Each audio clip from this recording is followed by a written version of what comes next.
Hey, what's up YouTube? Fritz Investing back with another video, and today I'm going to talk about 5 different ways in which I'm recession proofing myself. I know that the illness is raging on right now. Over 340,000 cases have been confirmed and almost 15,000 people have died from the illness. So I just kind of wanted to help prepare you just in case that were to happen. I know that technically we're not in a recession yet. The technical definition of recession is a fall in GDP for 2 consecutive quarters. But like I said, I just wanted to help to prepare you just in case that were to happen. So if you haven't done so yet, please don't forget to like, comment, and subscribe to the channel. And with no further ado, let's jump right into the video.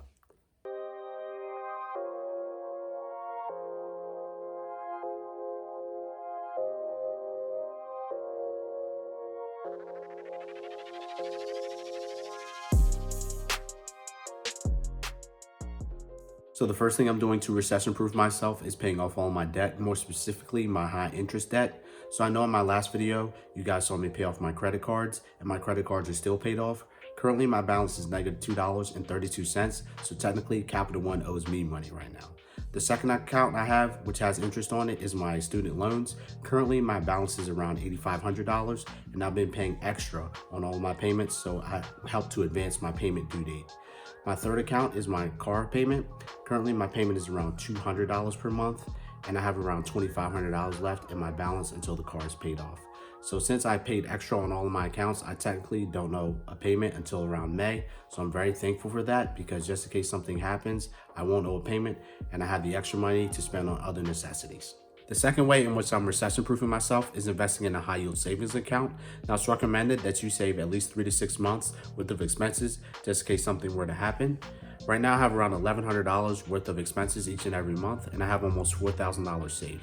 So that means I have almost 4 months worth of expenses saved just in case I lose my job or just in case I need some extra money. Right now, I'm using the Allied Bank Savings app. It offers 24/7 customer support, so you're able to talk to a real person each time you need help. They also offer 1.5% return on all the money that you have in the account. The only caveat is you have a 6-time withdrawal limit each and every month. The third way in which we're recession-proofing ourselves is cutting back on our expenses. First, with our electric bill, we're unplugging unused devices, and we also like to use a power strip that we turn off every time we leave the house, and this helps us save money. Next, we canceled all of our unused subscriptions to Hulu and Netflix. My wife has a subscription to Disney Plus free for a year, so we're able to watch that for free right now. We also like to use the student discounts on Amazon Prime, so we're able to get that for almost half off. Next, we've been eating out less because of all the closures, and we've been cooking more food at home. This has helped us save around $60 to $80 per meal. Also, since gas is cheaper right now, we're going less places, so that's helping us save money over time. We have memberships to BJ's, which is a big warehouse store. It's about $55 per year for that, so we're able to save money that way. And we like to use coupons on common household items such as toilet paper, well, except for there's no toilet paper right now, on paper towels, and also trash bags and dish soap. Finally, we're able to save money through our cable. We canceled our cable subscription, which was averaging over $100 per month, and we like to use the Sling TV app, which is around $40 per month. So that saves us over $60 per month. The fourth way in which I've been recession-proofing myself is by continuing to educate myself while I'm off by reading finance books and other educational material. 2 of my favorite finance books include Rich Dad Poor Dad and Millionaire Next Door. Some books that I'm reading right now include Broke Millennial and Think and Grow Rich. Other educational material that I'm reading is evidence-based practice related to my field in the healthcare system, and also continue to educate people about the illness that's going on right now, how to fit their mask, and also how to help prevent spread of the illness. The fifth way in which I'm recession-proofing myself is to continue to work hard at my job and continue to show my employer the value that I can bring. Right now, I'm still scheduled to work 80 hours per week because I do work in the healthcare sector, and I have not yet been affected by these shutdowns because I'm an essential employee. Now, usually when there are shortages at work, I have the option to get paid a little bit of extra money. So I'll get paid my hourly wage plus some extra $125 up to sometimes $375 just for an extra 4 hours of work. And there is options to sign up for overtime. Usually when I do work overtime, I work about 12 hours because after that, it's not really worth it tax-wise to work all those extra overtime hours. So by continuing to work those extra hours and work for those bonuses, it will allow me to pay down on my expenses, but also still contribute to my stock portfolio and also contribute to my emergency fund, which is going to help me at the end of the day. Now, I know you may be thinking, well, good for you. You still have your job. What about me? I just lost my job. There's some good news coming up for you. According to some reports that I was reading on MarketWatch.com, Walmart plans on adding 150,000 temporary jobs with the option to transition to full-time employment.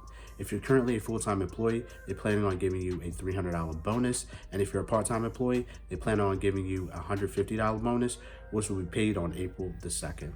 Amazon plans on doing a similar thing. They plan on adding 150,000 temporary jobs with the option to transition to full-time employment. Now, some other companies that are hiring at this moment include 7-Eleven. There's over 70,000 locations right now, and they plan on adding 20,000 new jobs in the next couple of weeks and months. Some other grocery chains include Kroger. They plan on adding 10,000 new jobs, and their average starting wage is around $15 per hour. Safeway in California is also planning on adding some new jobs. They plan on adding 2,000 new jobs in the next couple months. Some other services include Domino's Pizza. They plan on adding more jobs to their delivery service, and also Blue Apron, which provides home meal kits. They plan on adding some new jobs in the future. So if you just lost your job, there's some opportunities for you in the future to continue to work to possibly get back on your feet if you just lost your job. How do you feel about the future? Are you scared about what's going to happen? Are you confident that we're going to find a resolution to this thing? Also, what are you doing to recession-proof yourself? Like I said, I know we're not in a recession quite yet. We haven't had a drop in GDP for 2 consecutive quarters, but because of the economy and because of the way people are losing their jobs, a recession is still a possibility in the future. As always, please don't forget to like, comment, and subscribe to the channel. I hope that these tips that I was able to give you today were able to give you a glimmer of hope and some confidence in the future instead of all the pain and instead of all the despair that's been propagated in the media. As Benjamin Franklin says, failure to prepare is preparing to fail. So by preparing yourself, you're giving yourself that confidence and you're giving yourself the assurance that you'll be able to make it through the hard times like we're experiencing right now. Continue to wash your hands, continue to stay healthy out there, eat right, and spend some quality time with your family. And also keep getting that passive income. With that said, I'll catch you next time. Hey, what's up YouTube? First Jones Investing back with another video, and today I just wanted to do a thank you video. I'm standing out here in New York City right now in front of the World Trade Tower, also known as the Freedom Tower, and I just wanted to thank you for helping me get to 1,000 subscribers. This is a huge milestone for me. I want to thank you for all your likes, your comments, and your continued support as my channel continues to grow. Keep feeding me those suggestions, and I look forward to helping to continue grow this financial journey and helping to get freedom, financial freedom. That's why I'm standing in front of the Freedom Tower. I feel like that's what it represents to me, and freedom is the ultimate thing.